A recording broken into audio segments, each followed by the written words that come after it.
estava um dia educativo, praticamente agora que vou por experienciar aqui com a situação verdadeira de Airways e na Bubali Plus e caráter de urgência também que verdadeiramente se está requerir e também nós mira que praticamente o país Aruba su pressuposto que dá limitado para por aí é fundo não necessário para a parte de manutenção e nós me vira criativo para nos mira com nós temos a parte de manutenção para ser em caráter de urgência. Por exemplo, agora que verdadeiramente não está bezig para uma solução temporal, mas nós pensamos uma solução sustentável e duradoura. Então, essa aqui é a coisa que como parlamentário nós temos que trabalhar conjuntamente no bem-estar do país Aruba, estipular certa prioridade e com nós por alocar mais fundos para na DOE também por ter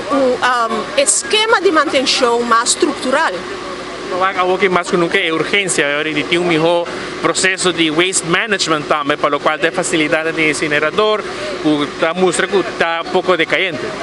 Exatamente, nós temos recorrido de parte de incinerator, nós temos o processo desde o início, praticamente é reduzir o desperdício a 95%, que menos 5 vai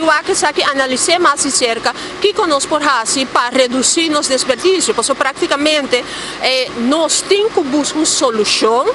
caminha com os desperdícios, nós não porquê da hope up sociedade, mas nós temos que buscar outra alternativa. Não? Então, essa aqui é muito importante, então essa aqui é uma coisa que conjuntamente,